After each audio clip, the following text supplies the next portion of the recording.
The silence in that apartment wasn't just the absence of noise. It was a thick, suffocating blanket woven from debt, exhaustion, and a loneliness so profound it felt like I was drowning slowly in my own living room. You have to understand, when you're clinging to the edge of solvency, every single breath you take costs money.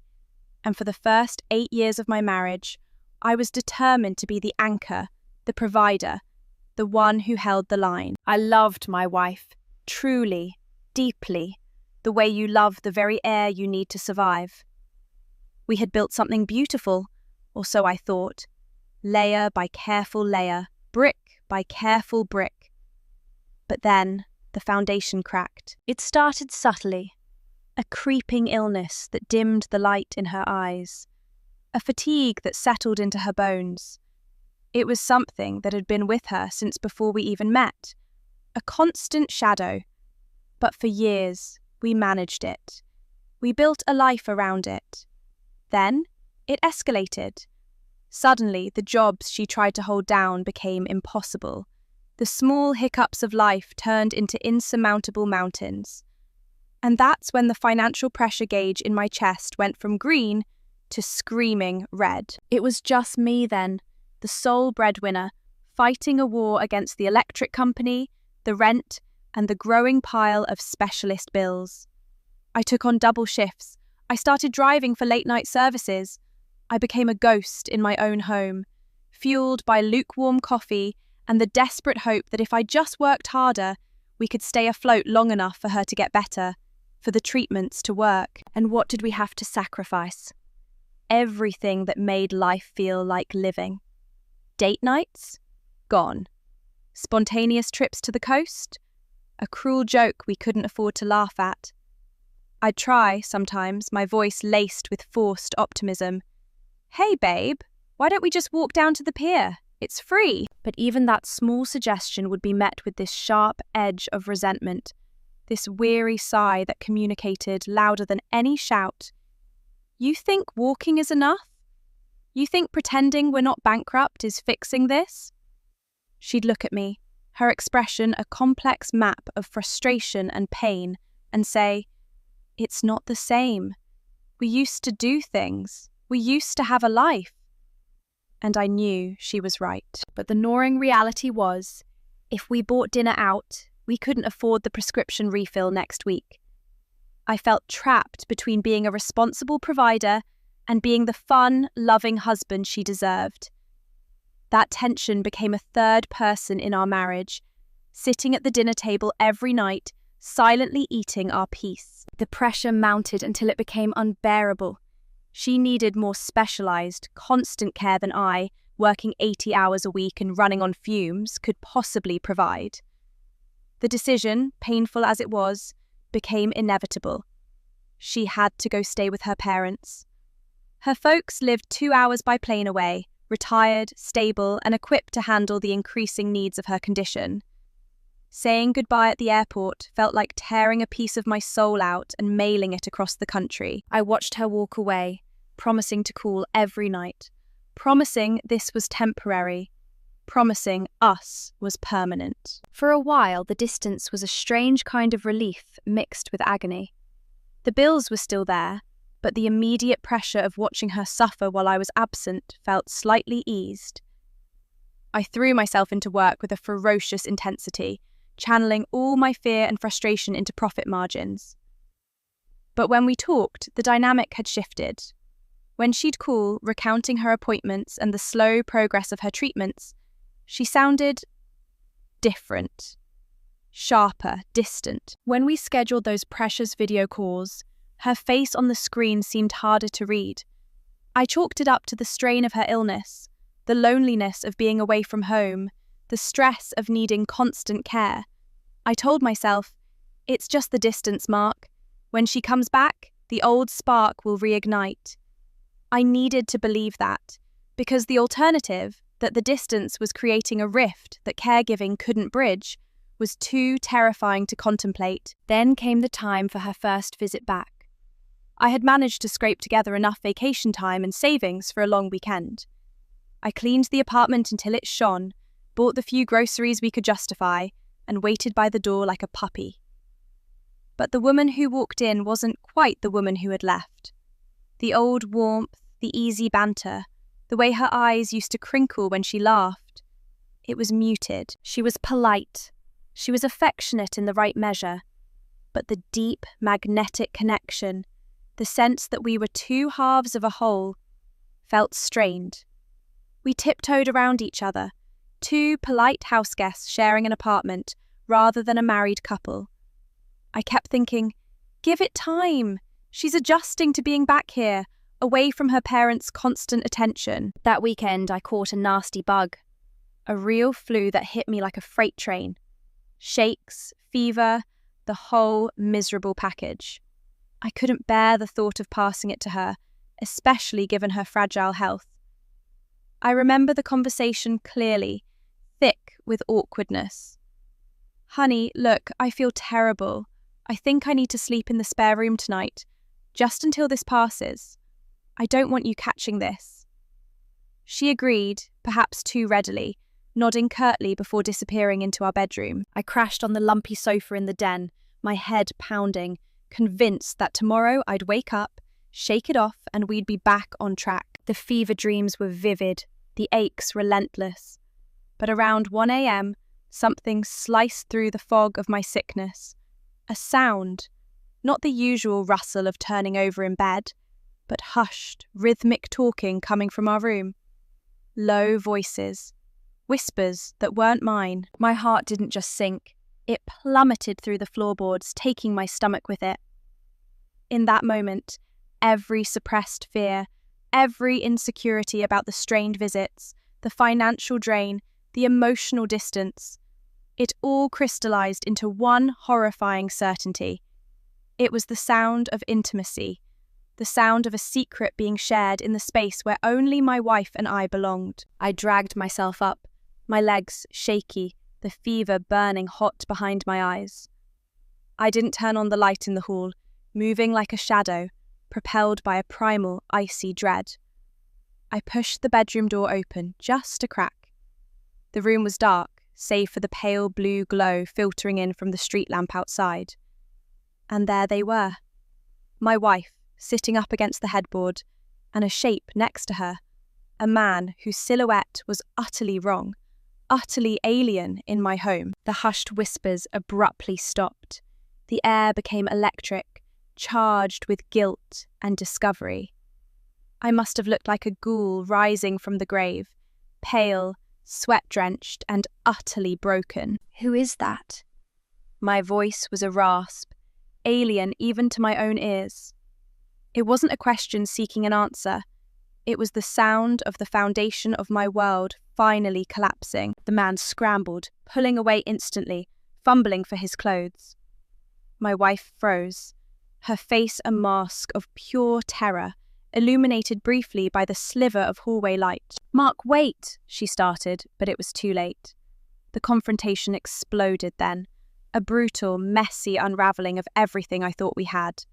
The man, whoever he was, fled the apartment, tripping over the threshold in his haste to escape the wreckage he'd helped create. And then it was just us, standing amidst the wreckage of our marriage. The confessions spilled out, raw and ugly. Cheating. An affair conducted perhaps during one of those periods when she was supposedly recovering, or maybe even during one of her visits back home.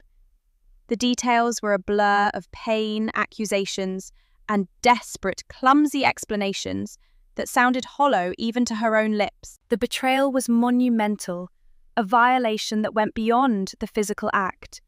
It felt like she had taken all the sleepless nights, the financial sacrifices, the constant effort I poured into keeping her safe and cared for, and spit on it. I stood there, the sickness forgotten, replaced by a cold, clear shock that sobered me instantly. 8 years. 8 years of fighting for us, while she was quietly dismantling the very structure I was sacrificing everything to maintain. The love, the deep, protective feeling I had for her. It didn't vanish instantly, but it curdled. Attraction? It evaporated, sucked into the vacuum created by the lie. How could I desire someone who had so deliberately disrespected every boundary, every sacrifice? I loved her, yes. That ingrained connection, that history, it was a part of my DNA now. But standing there, watching her cry, the tears felt like the performance of a guilty actor, not genuine remorse for the man standing before her. I felt hollowed out. Divorce seemed like the only logical endpoint. Cut the wound out before it poisons the whole body. But then, the other side of the coin. If I divorced her, what then? She was chronically ill. Who would step in now, having witnessed this fallout, to provide the intensive care she required? Her parents were already stretched. And me? The part of me that was the caretaker, the provider, wrestled violently with the betrayed husband. I was drowning in conflicting loyalties. Loyalty to my self-respect, and loyalty to the person I promised to protect, sick or not. I didn't kick her out. I couldn't. Instead, I retreated into the silence. I told her we needed space, an immense amount of space. I went back to working those grinding shifts, but now the work felt different. It wasn't for us anymore. It was penance. Or maybe just a necessary means to keep the lights on while I figured out which life I was supposed to be living now. She moved out soon after, needing the stability and constant help her parents offered. A stability I couldn't provide while battling the emotional shrapnel of her betrayal. I kept sending money. I kept checking in on her health. I kept trying to be the responsible adult, even though the man inside me was shattered. The attraction remained gone, replaced by a dull ache of disappointment. I was polite, detached, efficient in our communication, a business partner managing a dissolved venture. The separation settled in like a prolonged winter. Months bled into each other, marked only by my relentless work schedule and the occasional, heavily sanitized phone call with my wife. We talked logistics, medical updates, bills, never emotions, never memories, and certainly never him. I lived in that apartment, now echoing and too quiet, moving through my days in a haze. I was functioning, yes, but the colour had drained from the world. Every time I looked at our wedding picture, a cold wave of nausea hit me. It wasn't forgiveness I was offering her. It was a form of emotional self-flagellation, an attempt to preserve the structure of my life even if the contents were rotten. I tried to move on internally, to find a path forward, but I couldn't bridge that gap. That sudden, sickening sound of clandestine whispers in the middle of the night had tattooed itself onto my memory. I lost all physical desire for her, not just because of the betrayal, but because every touch, every look, now carried the phantom weight of that unknown man. Attraction requires trust, a sense of shared reality, and she had proven that our reality was negotiable, conditional on my absence. I kept working, kept paying, kept the illusion alive for the outside world. I was still her husband, in title, if not in spirit. Then, the phone call that reset the entire chessboard. It came from her mother, a strained, formal voice that chilled me despite the warm spring air outside. "Mark, we need to talk. Your wife is pregnant." The words didn't compute immediately. Pregnancy. A baby. The word resonated with hope, then immediate, blinding suspicion. I remember gripping the phone so hard my knuckles turned white. "Pregnant? How far along?" I managed to ask, the question tasting like ash. Her mother hesitated, and in that microsecond of silence, the entire timeline of the betrayal, the distance, and the confrontation slammed into focus. The time frame was brutally narrow. My mind, desperate for any shred of self-preservation, clung to the possibility. There was a window, a small, agonizingly small crack in the timeline where conception could have occurred, while we were still physically intimate, before the critical confrontation, or perhaps even during a moment of misplaced hope when she was briefly visiting before the big falling out. It was statistically possible, mathematically within the margin of error for human conception, but emotionally, it felt like grasping at smoke. I didn't scream, I didn't rage. I just felt a profound, icy calm descend. "I need to know, unequivocally," I told her mother, my voice flat. "I need to know when the last known date of intimacy was before the confrontation, and I need to know the exact due date estimates. And understand this, I am committed to supporting this child no matter what, but I need truth to anchor that commitment." The next few weeks were a surreal negotiation conducted entirely via email and supervised phone calls. Her parents, bless them, were terrified of the fallout, terrified of a scandal, and perhaps finally seeing the true cost of their daughter's actions. They became the reluctant custodians of the timeline. The dates they provided were damningly suggestive. The math tilted heavily toward "not me." But mathematically possible was enough to keep me tethered to the marriage, for the baby's sake. And then, the most unsettling transformation occurred. Once the reality of a child entered the equation, my wife, the woman who had been distant, emotionally unavailable, and frankly, guilty, snapped back into focus. It was like watching a perfectly calibrated machine reboot. The guarded resentment lifted. The fatigue seemed to lessen. She became attentive, focused, talking about nursery colours, prenatal vitamins, and future plans with a sudden, almost manic energy. She was the wife I remembered, the loving partner I had married, but only in service of the impending child. It was terrifying. It was manipulative, perhaps, or maybe the sheer biological imperative of motherhood finally overwrote the self-destructive path she had been on. She was back. She was charming. She was engaged.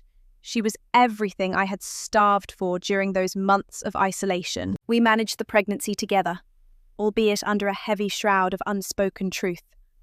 I helped set up the baby's room. I read the books. I attended the ultrasounds, staring intently at the flickering screen, trying to find a connection with the tiny life forming inside her, trying to reconcile the joy of potential fatherhood with the poison of my marriage. When our son Leo was born, and yes, the timing fit just snugly enough into the realm of possible that I couldn't definitively rule myself out without a test, everything stopped. Holding him for the first time was an experience that defied description. It was primal. It was overwhelming. This perfect, innocent being entirely dependent on us. In that delivery room, looking at Leo's impossibly small hand clutching my finger, the betrayal, the fights, the financial stress, it all faded to a dull background hum. For Leo, I would do anything. For Leo, I would rebuild the world. And so, I stayed. We brought Leo home. The initial period was exactly what you read about in parenting magazines. Exhaustion mixed with ecstatic love. My wife, fueled by hormones and maternal focus, was an incredible mother. She was patient, nurturing, and wholly devoted to Leo. She became the perfect caregiver, the attentive partner, the warm presence I had missed so desperately. She was, outwardly, the ideal spouse, but the miracle of the baby didn't heal the marital wound. It acted as an elaborate, beautiful camouflage for the scar tissue underneath. I look at her now, this woman who is navigating motherhood with grace and fierce love, and I see the mother of my child.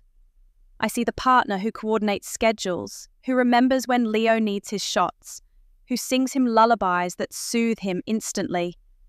And I feel a deep, abiding respect, a commitment to shared responsibility. But when she smiles at me across the kitchen counter, when she leans in to kiss me goodnight, that kiss tastes like compromise. That smile doesn't spark the old feeling. The attraction is still gone, vanished, replaced by this heavy, impenetrable wall built of suspicion and remembered shame. We have a perfect baby, a beautiful home, which I pay for, still, diligently, and a semblance of functional partnership. but it's a performance staged entirely for the benefit of our son. I don't love my wife anymore in the way a husband should love his wife. I care for her intensely because she is the co-parent, the mother of my heart center. But the romantic, desirous, connected love? That died that night at 1 a.m. I look at Leo, 8 months old now, grasping at my finger, his eyes bright and full of pure, unadulterated trust in me. And I know I can't disrupt his world. I can't subject him to the chaos of separation, the instability of a fractured home life, the pain of seeing his parents divided. I made a promise to her when we married, and now I've implicitly made a new one to Leo. I will provide a 2-parent home, a solid, unshakable base. So, I perform the role of the devoted husband. I hold her hand at parent-teacher meetings for the imaginary school we'll attend one day. I sit beside her on the sofa while she rocks Leo to sleep. I build the life we should have had, brick by agonizing brick.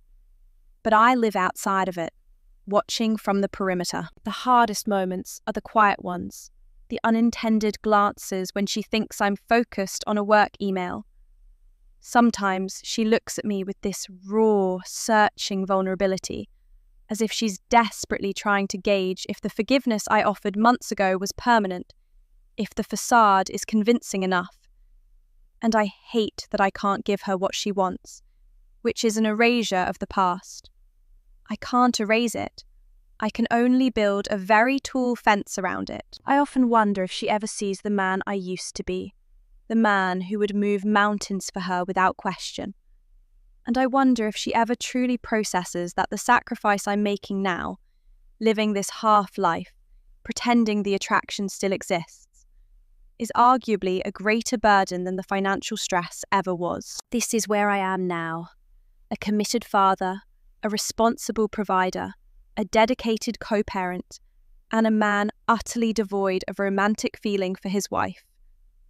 I'm tethered to her by a perfect, innocent baby, and I'm terrified of the alternative. The internal dialogue is constant, a relentless ticker tape running behind my eyes. Is this sustainable? Am I lying to myself? Am I robbing Leo of a genuine, happy family by staying tethered by duty? Or am I robbing him of stability by leaving? These questions are the demons I fight every time I wake up before dawn to check on the baby monitor. I realized recently that the emotional landscape has shifted again. It's no longer just about honoring the commitment or protecting Leo's immediate environment. It's about the future, Leo's future, and more terrifyingly, my future. I am 32 years old. I have decades ahead of me, decades of performing intimacy, of waking up next to a woman who fundamentally broke my trust, decades where the only spark in the relationship is the light reflected off our son's innocent face. The update I posted, the one where I admitted I was living in denial, was a breaking point for me. Typing it out, feeling the objective third-party validation of my confusion, was like finally opening a window in a stuffy room. Hearing other people articulate the obvious truths that I had been willfully ignoring, that living without attraction is a slow form of self-immolation, it forced me to confront the elephant in the room, the paternity. The timeline was ambiguous enough to sustain the marriage, but ambiguous enough to poison my soul. I had been using the possibility of fatherhood as the excuse to stay. If I wasn't the biological father, what tether remained strong enough to justify this charade? The commitment to Leo was absolute, but the commitment to her was gone. So, I did the one thing that felt both necessary and terrifyingly final. I decided I needed the DNA test. The planning for the paternity test was clandestine, conducted entirely during late-night shifts or while pretending to be on long business calls. It involved careful coordination with her parents, who, surprisingly, agreed to facilitate the necessary sample collection while she was staying with them for a few days, citing a complicated medical need that required discreet assistance. They understood. They had seen the hollowness in their daughter's eyes, the strain in mine, and they recognized that we couldn't build a future on a foundation of hopeful uncertainty. The waiting period was excruciating. I felt like I was holding my breath for 3 weeks. Every time Leo laughed, every time my wife looked at me with that practiced, hopeful tenderness, I felt like a fraud, an actor waiting for the curtain to fall. I was terrified of 2 outcomes equally. If the test came back positive, if Leo was biologically mine, the relief that I hadn't been completely betrayed on the timeline, that this child was undeniably ours through and through, would be immense. But it wouldn't change the core problem. The broken trust, the lack of attraction. It would just mean I was stuck in a loveless marriage with the mother of my son, forever bound by biological fact instead of just circumstantial responsibility. If the test came back negative, if the other man was the father, the relief would be even more profound in one sense. I would finally have the undeniable proof that the marriage was over, dissolved by infidelity beyond any shadow of doubt. I would be free to pursue separation, but the horror of that reality, of telling Leo somehow, someday, that the man he calls dad isn't his biological sire, and facing the inevitable conflict with his mother, that was a nuclear option I dreaded unleashing on the 8-month-old who currently depends on our unified front. I remember the day the results were supposed to arrive. I had taken the day off work, telling my wife I had an important off-site client meeting. I paced the apartment, the silence amplifying the frantic thumping in my chest. I couldn't sit still. I cleaned Leo's toys, I reorganized the pantry, I did everything mundane to avoid looking at the mailbox. When the registered letter finally came, heavy and official-looking, my hands were shaking so violently I could barely tear the envelope open. The fluorescent light of the kitchen seemed too harsh, illuminating every speck of dust, every flaw in the linoleum, every crack in my composure. I pulled out the documents. They were dense, filled with legal jargon and technical specifications. I skipped past the introductory letters and went straight to the final summary page, where the conclusion was always starkly presented. The results confirmed what the timeline had suggested, and what my heart had already known. Exclusion probability, 100%. I was not the biological father of Leo. The air rushed out of me in a silent gasp. It wasn't a shock of explosive grief, but rather the cold, hard finality of confirmation. It was the sound of the last remaining thread snapping. I didn't cry. I just stared at the paper, recognizing the precise moment my life irrevocably split into before and after. Before, the loving husband enduring hardship. After, the guardian, the devoted father, living in an elaborate, mutually agreed-upon lie with his ex-wife. I folded the papers methodically, tucking them into the secure file cabinet in my home office. I didn't feel angry at my wife in that moment. I felt a profound, weary pity. She had gone to such lengths to secure the stability, to maintain the illusion, that she had forced both of us into this untenable position. She had chosen the comfort of the lie over the agony of truth, at least until I forced the truth into the light. I looked over at Leo, asleep in his swing, drooling happily onto a soft blanket. He was innocent. He was perfection. And he was the reason I couldn't simply walk out and declare war. The next challenge wasn't the divorce. It was the renegotiation. How do I look at the mother of my child, knowing she actively deceived me about paternity while I was sacrificing my well-being for her sake, and negotiate the terms of our continued shared existence? When my wife returned later that evening, she was glowing. She had missed us, she said. She brought Leo a small, brightly coloured toy. "How was your client meeting, honey?" she asked, leaning in for that familiar, polite kiss on the cheek. Her eyes were bright, expectant. She was waiting for me to either confirm the status quo or give her a sign that the tests were unnecessary, that my love had somehow conquered the truth. I took her hand, this time holding it firmly, not with affection, but with purpose.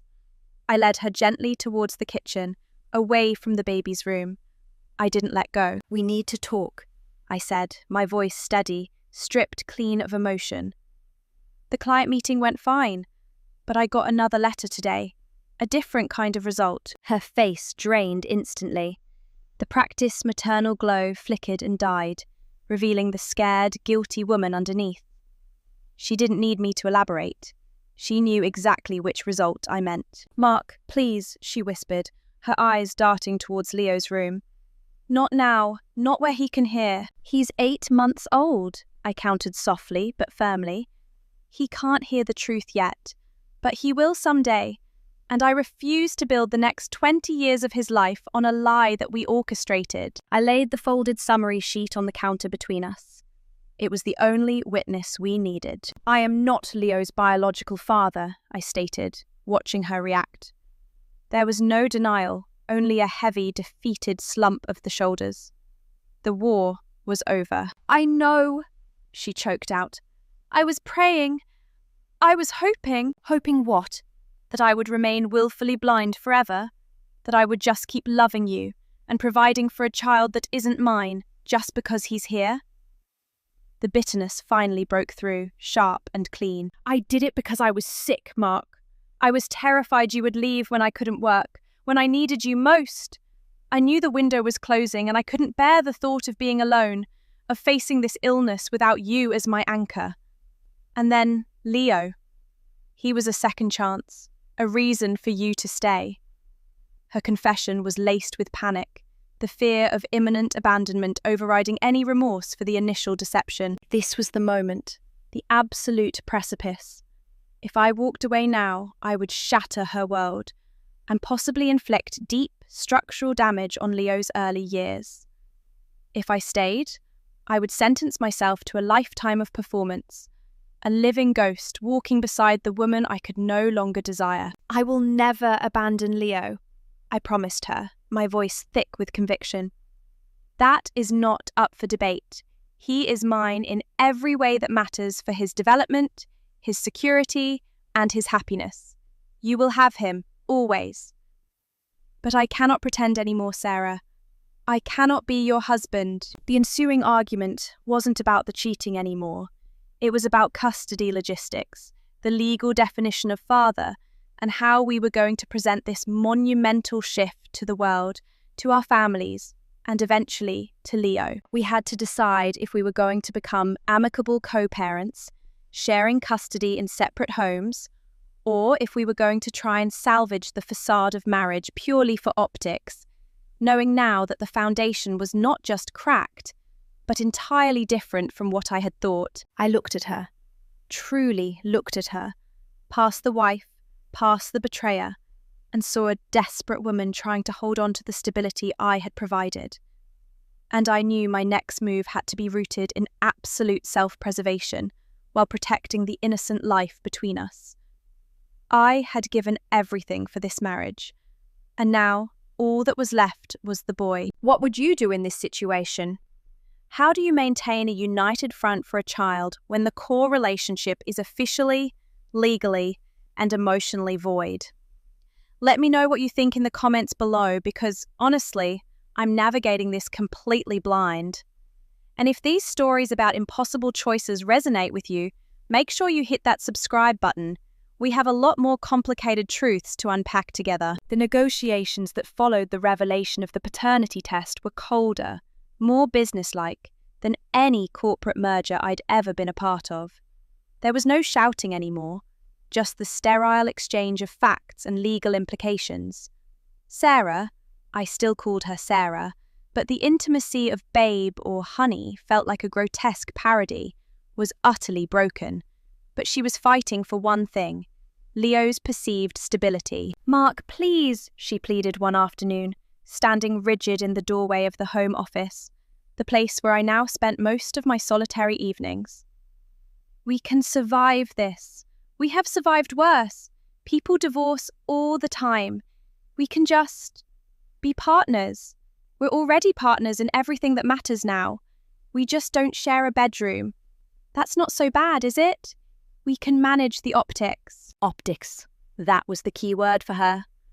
She was still obsessed with maintaining the perfect image of the happy nuclear family, the one she felt obligated to present after her years of illness and perceived hardship had already isolated her from her friends. "Sarah," I replied, not looking up from the draft separation agreement I was reviewing. "I am not staying in this marriage because of optics. I stayed this long because I thought I might be Leo's father, and I wouldn't subject an infant to divorce proceedings. Now that I know the truth, my obligation to Leo is to ensure he has two secure, emotionally honest parents, even if those parents don't live under the same roof." The realization that I was willing to sacrifice my own happiness for the possibility of Leo being mine, and that the reality of him not being mine freed me, was something I needed to internalize. It was a bitter pill, but it was also liberating. My loyalty to the idea of our marriage had been stronger than my sense of self. Now, that false loyalty was gone. We wrestled with the living arrangements for weeks. She wanted to stay in our current home. It was near her parents, near the doctors she preferred, and it was the house I had worked myself to the bone to pay for and maintain.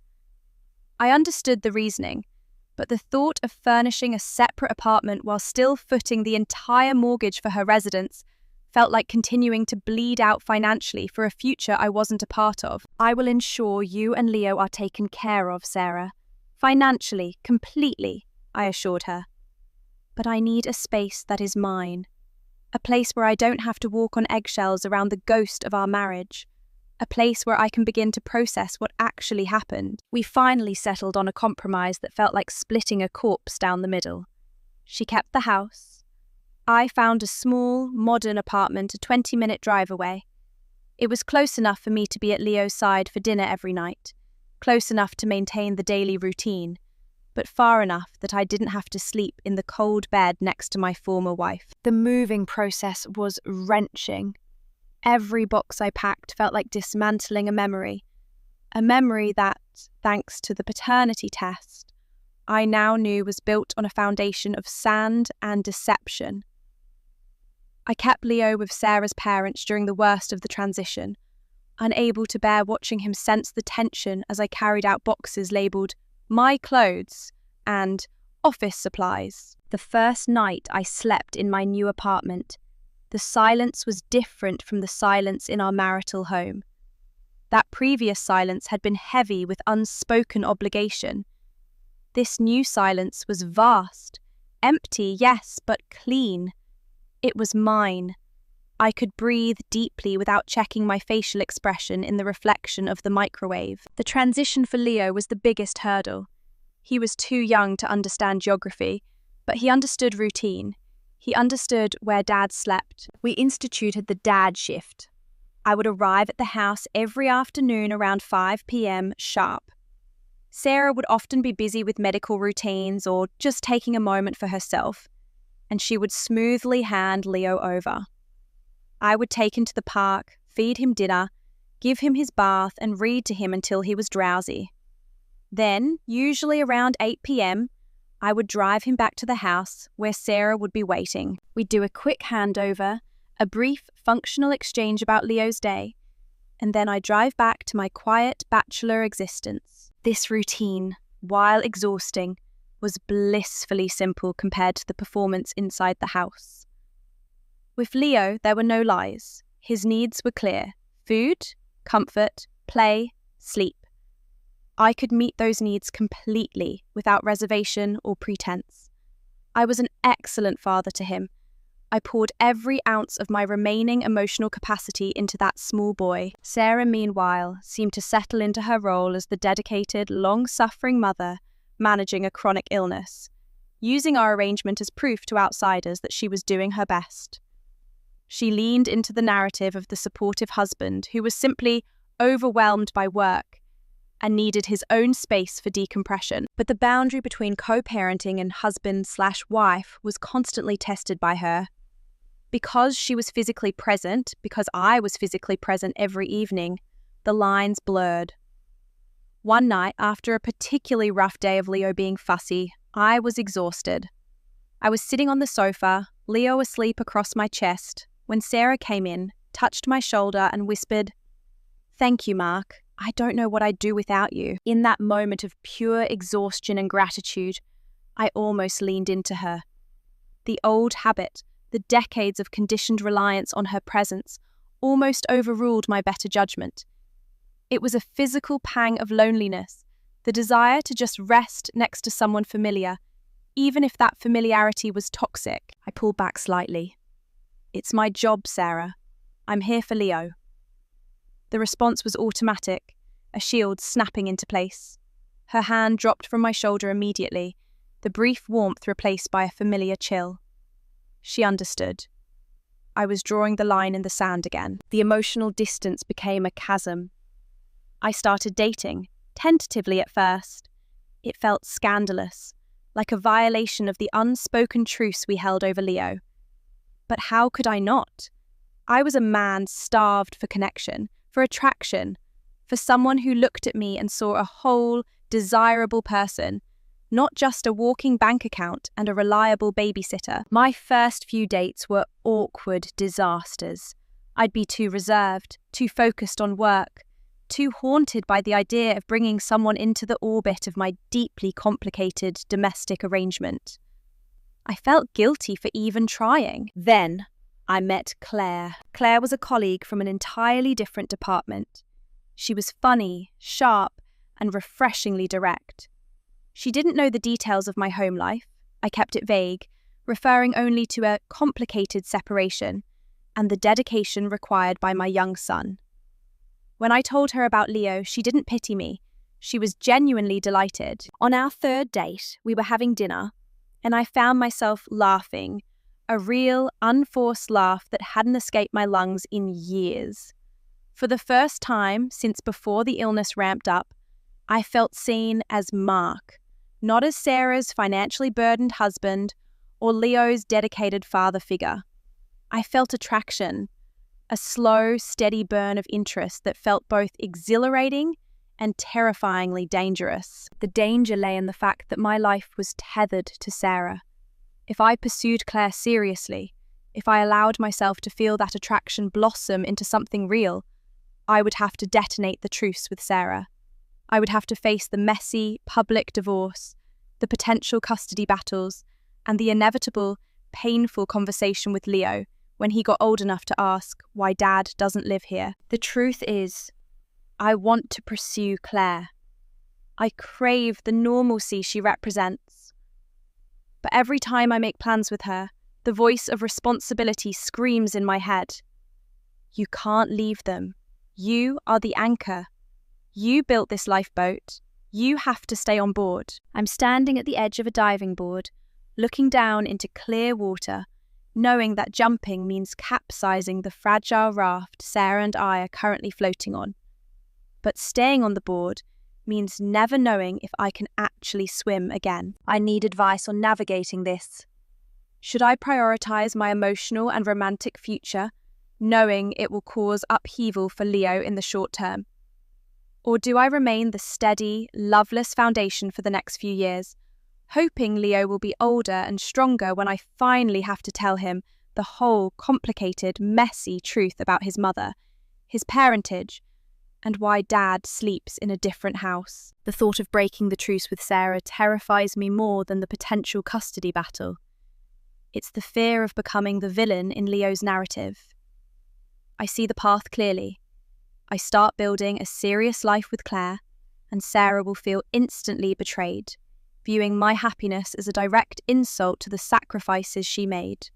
Sacrifices she made while actively cheating, yes, but sacrifices that were real nonetheless, rooted in her illness and our shared history. She will weaponize Leo's need for stability against my need for personal fulfillment. I tried to have a calm, preparatory conversation with her a few weeks ago, framing it as a necessary next step toward legal clarity. Sarah, I think we need to finalize the divorce paperwork, I started, leaning against the doorframe of the kitchen, Leo happily smearing pureed carrots across his high chair tray. Her reaction was immediate and physical. She dropped the spoon she was holding. It clattered onto the tile floor, a sharp, shocking sound in the otherwise quiet routine. Finalize? Mark, we agreed to hold off. We agreed that until Leo is walking steady, Until he's past the 1 year mark, we keep the structure, she argued, her voice rising in panic. You can't just decide unilaterally to blow up the fragile peace we have. The peace we have is a lie, Sarah, I countered, keeping my voice low and even, using the same tone I use to soothe Leo when he fusses. It's based on my denial and your guilt. It's not sustainable for me. And frankly, it's not fair to Leo to grow up watching two people who share a child but share absolutely nothing else. But you're seeing someone, she accused, her eyes narrowed, suspicion overcoming the carefully constructed mask of fragility. I saw your car parked outside that new bistro downtown last week. Who were you with? The moment she asked that, the tables turned.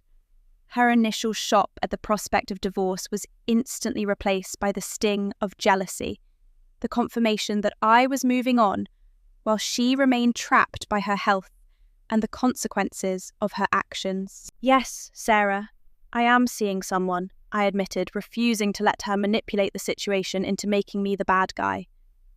I am an unattached man, legally separated, whose wife betrayed him before our child was even born. I have a right to seek happiness.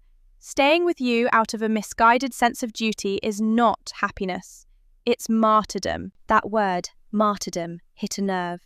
She started crying, deep, racking sobs that weren't just for the relationship, but for the loss of her safety net.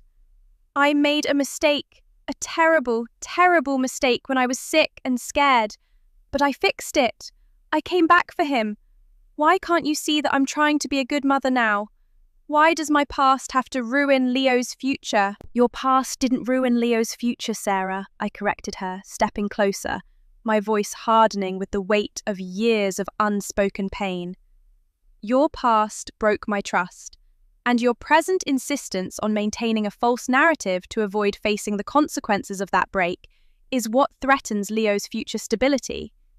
If you want me to remain his dedicated father, I need to be honest in my life, and I cannot be honest while pretending to be your husband. We reached an impasse. She threatened to call her parents, to tell them I was abandoning a sick woman and their grandson.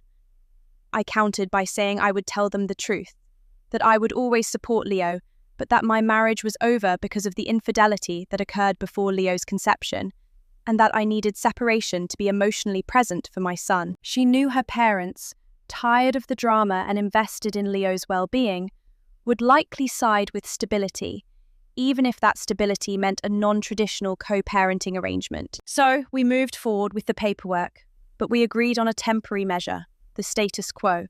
Separate residences, shared parenting duties, financial commitment from me would continue until the final decree, provided I kept the identity of my new partner completely confidential.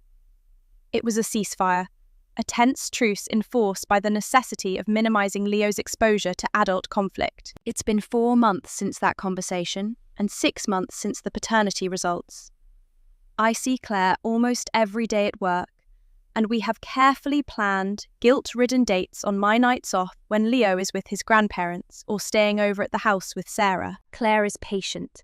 She understands the delicacy of the situation, though she admits it's the most bizarre relationship structure she's ever encountered. She accepts the compartmentalization. Dad Mark is completely present, and partner Mark is slowly being coaxed back into existence. The dichotomy is exhausting. 1 hour I'm explaining to Leo why the blue truck goes faster than the red one, my heart swelling with pure, uncomplicated affection. The next hour I'm sitting across a table from Claire, talking about books and travel, feeling a stirring of the person I thought I'd lost forever. The deepest fear I have now isn't about the divorce itself. It's about Leo recognizing the shift in my emotional availability once the divorce is finalized, and Claire steps more fully into my life. Will he resent her? Will he see her as the direct cause of Dad leaving the house for good? I've started reading books on co-parenting after separation, focusing heavily on how to introduce a new partner to a young child in a sensitive, non-threatening manner.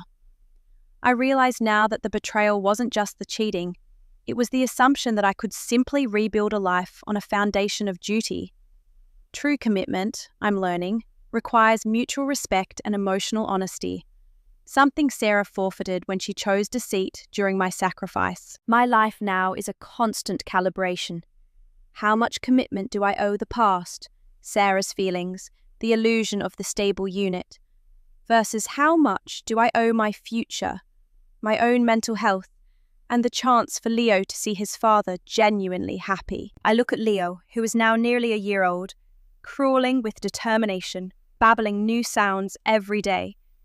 And I know that the decision to stay was rooted in fear, and the decision to leave, though terrifying, is rooted in integrity. I owe it to Leo to show him what an honest relationship looks like, even if that honesty means his parents aren't together. The legal process is moving forward, slowly, painfully. Soon, the temporary structure will become permanent, and when it does, I have to be prepared for the backlash from Sarah. Because even though I have the proof, even though I'm doing right by Leo financially and visitation-wise, she will still see me as the one who abandoned the sinking ship, rather than the one who discovered the ship was rigged against him from the start. It's a tightrope walk every single day. I'm holding on to my son with one hand, and slowly, cautiously, reaching out to the possibility of a real future with the other. It's a far cry from the silent endurance I was practicing a year ago, but it's progress, hard-won and deeply complicated. The finalization of the divorce papers felt less like an ending and more like a declaration of war, despite our best intentions to keep things amicable for Leo's sake. The ink drying on the decree didn't erase the shared history, but it officially sanctioned the shared custody agreement, solidifying my role as the dedicated yet geographically separated co-parent. Sarah, having exhausted her emotional leverage regarding my impending relationship, shifted her focus entirely to control over the narrative. When the decree came through, the calm, pragmatic demeanor she adopted during the negotiation phase evaporated. She was furious, not at the separation itself, which she knew was necessary, but at the speed at which I was integrating Claire into my life. She started implementing subtle sabotage during our handovers. Suddenly, Leo would have an unexplained rash that needed immediate attention only at Sarah's house. Or I would arrive to find that the specific brand of formula Leo only tolerated was mysteriously out of stock, forcing an emergency grocery run while I should have been having dinner with Claire. These weren't overt confrontations. They were mosquito bites, designed to keep me constantly agitated, constantly indebted to her schedule, constantly late for my other life. One evening, about a month after the final papers, I was late picking Leo up. I had been held up by a genuine, unavoidable work crisis, the kind that reaffirms why I am so driven to provide a secure future, both for myself and for Leo. When I finally arrived at the house, nearly an hour late, the tension was palpable. Sarah was standing on the porch, holding Leo tightly, her face tight with controlled rage. "I had to cancel my appointment," she said, her voice dangerously quiet, not looking at me but down at Leo, who was now cranky from the late schedule change. "I had a medical issue come up, a flare-up related to my treatment, but I couldn't leave. I couldn't just abandon him, could I? Because some people prioritize their social lives over their commitments." The accusation hung in the air, heavy and toxic. She was using her illness, the very reason I had carried the financial burden for years, as a weapon against my attempts at personal recovery. "Sarah, I just told you it was an emergency meeting about the quarterly projections. I called as soon as I knew I'd be late. If you had a medical emergency, you should have called your parents or an ambulance, not held Leo hostage as leverage." "Hostage?" Her voice finally broke, tears springing to her eyes. "You think I want to be here, managing this alone? You think I enjoy having these complications? You're the one who walked away. You're the one who found a younger woman who doesn't have to deal with this reality." This was the confrontation I had braced for. It was ugly, painful, and necessary. "I walked away because you broke our marriage," I stated, my voice flat but unwavering. I stayed because I loved you and I respected the commitment. Then I stayed because I thought I was Leo's father. When I found out I wasn't, the only reason left to stay was the responsibility to him. That responsibility does not mean self-immolation. It means finding the most stable structure for Leo. And right now, that structure isn't a lie where I pretend to be your husband. I gently took Leo from her arms, shielding the baby from the vitriol. If you need medical help, call 911. If you need someone to watch Leo so you can rest, call your parents. But stop using your illness as an excuse to guilt me into staying emotionally captive. I am his father, Sarah. I will always be here for him. But I will not be your husband. I walked past her, into the house that still technically held half my life, and placed Leo in his crib. I didn't look back. I knew that walking away from that confrontation, leaving her standing alone on the porch with her unaddressed flare-up and her anger, was the hardest thing I'd ever done. It felt like abandoning a casualty, even though she was the one who fired the shots that started the war. The following weeks were dominated by the logistics of co-parenting. 2 separate homes, 2 sets of rules, constant coordination. It was demanding, but it was honest. Claire, bless her patience, understood the boundaries. When we went out, she understood why I insisted on driving separately, and why I always had to be home by 9 p.m. sharp. She never pushed, never demanded that I choose her over Leo. She seemed to respect the complexity, understanding that Leo was the ultimate priority, and she was willing to enter the orbit carefully. One evening, about 6 months into the separation, I took Leo to Claire's small, bright apartment for the first time. It was a big step. I was nervous, sweating through my shirt as I rang the bell. Claire opened the door, beaming. She hadn't tried to baby-proof or redecorate. The space was authentically hers. Art on the walls, a comfortable, lived-in feel. "Hi, Dad," she said, using the nickname I'd asked her to adopt. It felt strange hearing her say it, but also deeply affirming. Leo, bless him, crawled straight past me, fascinated by a brightly coloured rug in Claire's living room. Claire immediately got down on the floor, making funny noises, never once trying to force affection or draw attention to herself. She interacted with him as a friendly adult interacting with a baby, warm, engaging, and respectful of his space. Watching them together, something finally clicked into place that hadn't since the confrontation. It wasn't about erasing the past. It was about building a viable future.